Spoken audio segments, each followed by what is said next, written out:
Reverse Engineering, a Dynamic Approach, presentation by Rajat Rawat. This presentation gives a methodology and instrumentation infrastructure toward the reverse engineering of UML sequence diagrams from dynamic analysis. Our aim is to help people understand the behavior of systems with no documentation. However, such reverse engineered dynamic models can also be used for quality assurance purposes. They can be compared with the design sequence diagram and used as a confirmation of the implementation so the design can be verified. We will define our approach using meta models and consistency rules. The instrumentation is based on aspect oriented programming in order to alleviate the effort overhead usually associated with the source code instrumentation.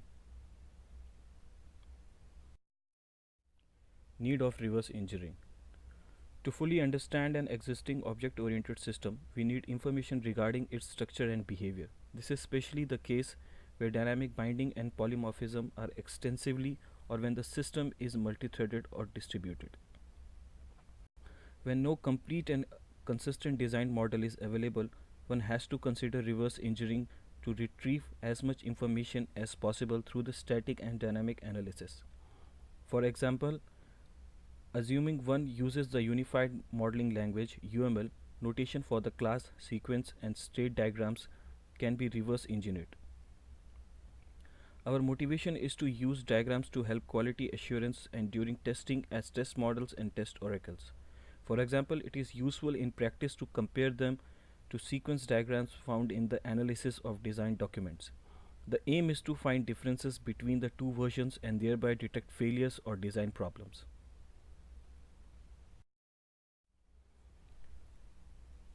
Reverse engineering and understanding the behavior of an object oriented system is even more difficult than understanding its structure. One of the main reasons is that because of inheritance, polymorphism, and dynamic binding, it is difficult and sometimes even impossible to know using only the source code the dynamic type of an object reference and thus which methods are going to be executed. Multi-threading and distribution further complicate the analysis. It isn't difficult to follow program execution and produce a UML sequence diagram. Similarly, identifying method call sequences from source code requires complex techniques such as symbolic execution. In addition to the source code analysis, it is likely to be applicable in case of large and complex systems due to the problem of identifying infeasible paths in interprocedural control flow graphs.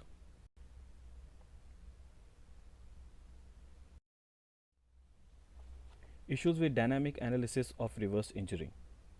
Any dynamic analysis aimed at reverse engineering of UML sequence diagram must address 6 issues. First, an instrumentation strategy has to be devised to gather the necessary information to generate sequence diagram at runtime, while reducing to the maximum extent possible the impact of the on execution and the human overhead usually associated with the instrumentation.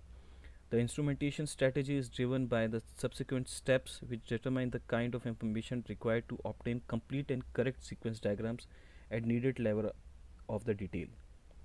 Second important issue is to define the logging strategy to store, in an appropriate format, the data produced when executing the instrumented system. Third is scenario diagrams. Execution traces must be processed to identify the executed use case scenarios that are subsequently modeled using UML diagrams. We refer here to these diagrams as scenario diagrams because they are incomplete sequence diagram modeling what happens in one particular scenario instead of modeling all possible alternate use cases. Fourth issue denoted as merging. It is built it is to build a complete sequence diagram for given use case from a set of scenario diagrams. This requires triggering as many scenarios as possible using black box testing techniques through multiple executions of a system and their analysis to merge them into one sequence diagram. Fifth, as we discussed above, in the case where reverse engineered sequence diagrams are used as test oracles, a comparison sequence diagram to design sequence diagrams and find the difference like different messages sequences. Last is visualization. It is a technique that must be devised to effectively display the reverse engineered sequence diagrams. Here is the work which is being presented. The work on non-distributed system using the dynamic analysis, the class versus the object level, information source, the languages, control flow, conditions, patterns, and models which they produce.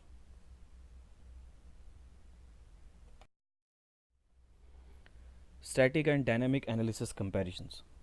Static and dynamic approaches for reverse engineering of interaction diagram both have a number of advantages and drawbacks. A dynamic approach can report precisely on objects actually interacting, whereas the accuracy of a static analysis may vary to a great deal. On the other hand, the accuracy of a dynamic approach highly depends on inputs being used to execute the system, whereas static approach reports on a complete picture of what could happen at the runtime. Through this may include infeasible behavior, though the black box testing and the white box testing techniques can help increase the accuracy of a dynamic approach. We can never be sure the completeness of a dynamic analysis. Runtime information to scenario diagrams.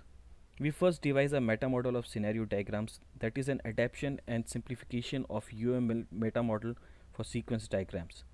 This helps us to define the requirements in terms of information we need to retrieve from the traces, which will then define our instrumentation. We formalize these requirements as a meta model of traces.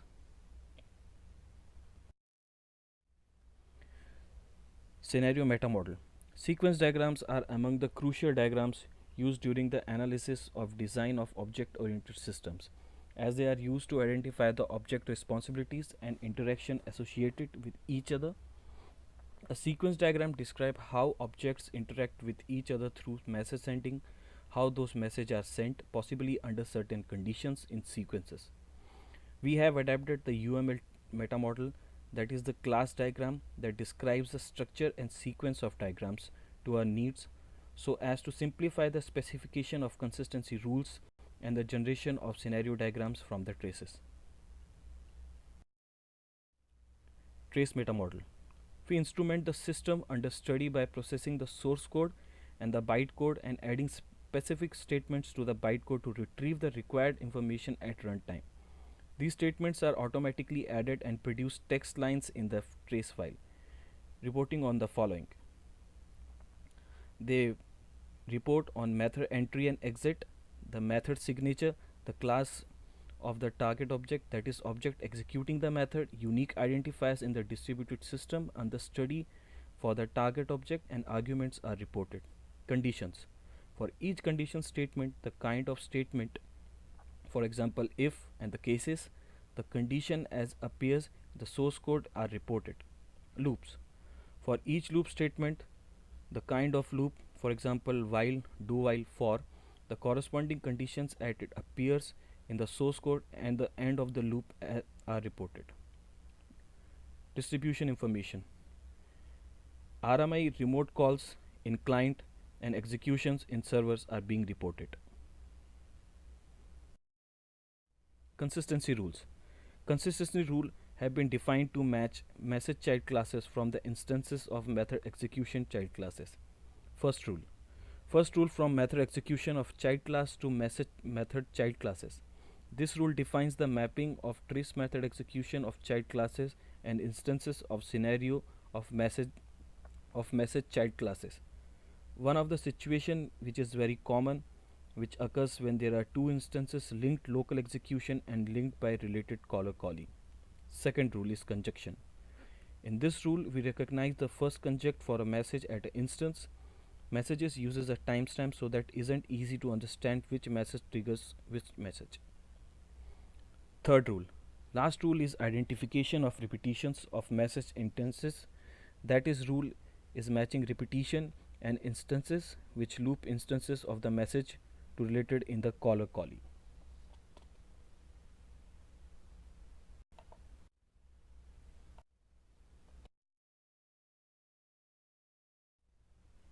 Instrumenting the source code poses a number of problems. The user faces a dilemma whether keep only the clean or original version or the instrumented version, or keep both versions of the source code. Both options have disadvantages. To avoid repeated instrumentation and cleaning of the source code and possible inconsistencies between the instrumented and the non-instrumented versions, we aim at using less intrusive and instrumentation strategy. And thus we use AOP, which is known as aspect oriented programming, to support the instrumentation of Java systems bytecode and more specifically aspect J. Another limitation of instrumentation is the effects that the added code might have on the execution of the system under study. Because delays introduced by the execution of the instrumentation code, the behavior of the system under study may be different from the expected one. This is an issue that is unavoidable. Observing a system changes the system. However, we aim to at minimizing the execution overhead by instrumenting a few constructs as possible while still obtaining needed information. Unless the system under study is hard real-time system with deadlines, delays introduced by the implementation should not change the intended behavior of the system if proper synchronization techniques are being used.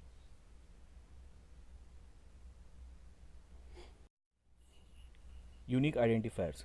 In order to identify message exchanged by class instances in the system under study, we must first be able to uniquely identify class instances in the system under study. To do so, we give two unique identifiers, that is object ID and node ID, to instances of class whose behavior has to be monitored. This is done by the aspect. This is shown in the below figure. Aspect J allows the aspect to add attributes like in line from 2 to 4 and aspect like in line 6 to 11 to existing classes. Additionally, the aspect adds the interface to the set of interfaces already implemented by the instrumented classes, namely object ID. This will allow other aspects to cast class instances into the object ID instances and call object get object ID and get node ID to get the object ID and node ID attributes values respectively.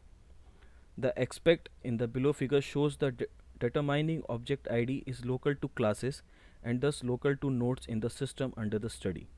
As a result, the pair of object ID class name uniquely identifies an instance on a node in the system under study, but two instances of the same class of different nodes in the system under study can have the same object ID.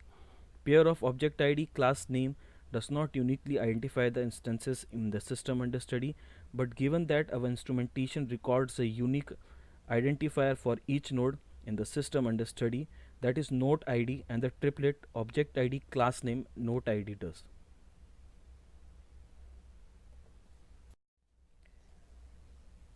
Method and constructor executions. We need to intercept any execution of any method or constructor in the system under study in order to instantiate the class local execution in the trace meta model. Since different instrumentation are necessary for constructor and static methods, three different aspects are used. They are, however, very similar. The aspect template specify around advice as we want to produce a trace information including the timestamps before and after the execution of the constructors. Indeed, we want to detect when constructors start and end executing in relation to the events, as this will tell us what their nested statement within the same node. That is the same ID between the two timestamps reported at the constructor start and end. The point cut specifies any execution of method which with any number of parameters on any class is given. Any The point cut also prevents the tracing of the aspects themselves, assuming aspect classes are in the specific instrumentation package. Around the intercepted constructor execution, the aspect prepares trace information stored in the long variable that is eventually sent to the trace repository using the method instrument. The figure here shows that the trace statement reporting on the start of a constructor execution contains a specific keyword specifying the intercepted behavior of the string create method start. The name of the class which constructs is executing, the signature of the constructor and arguments used during the call to the constructor is given in the lines from 5 to 9. Once the constructor has proceeded, log contains a specific keyword specifying the intercepted behavior string create method end and the object identifier of the newly created object in lines from 13 to 18. The object is cast to the interface object ID to be able to use method object ID. The node ID attribute of the newly created object is also set once the constructor has proceeded. Control flow structures. In order to keep the instrumentation minimal, we defined a class within the expect code in the package instrumentation, namely tracing control flow, that provides operation for most of the Java flow structures. For instance, it has method if statement start and if statement end for start and the end of the if statements. The two parameters of the former method are used to report on a complete if statement, that is, if the complete string and the expression being evaluated in the if statement respectively. Calls to the tracing control flow method are inserted in the system under study source of the code at appropriate places to be intercepted for the instrumentation purposes at the beginning and the end of while, do while, for, if, else and else if and case blocks. Also, it is being inserted immediately before the break, continue and return statements. An alternative solution is to use a static analysis technique to retrieve the control flow graph and then devise a procedure similar pattern matching to compare the control flow graph, which captures all the possible control flow paths with the control flow paths actually detected from the traces. Calls to methods in the tracing control flow are then intercepted by the specific experts reporting on the kind of control flow structure being executed, the context of the execution, that is object ID, class name, node ID, timestamp and the clause. Conclusion. Reverse engineering can be better understood with the help of the rules of transformation and meta models. There is one more advantage of the meta model, that is they easily be used for the prototypes. To reduce the impact of instrumentation of the source code and drawbacks related, it can be used aspect oriented programming. Aspect oriented programming or AOP can be used to instrument the Java system bytecode. It has many benefits with respect to instrumentation and overhead. Also, it helps in bringing a clear separation of application code and instrumentation. Overhead, which is introduced due to the instrumentation, is significant, but still scenario diagrams of reverse engineering very practical. Future may also have sequence diagrams which are derived automatically. Automatic comparison of sequence diagram, which can be great help for the testers as it can use for the quality assurance. It can also use for the static and analysis as a technique of it.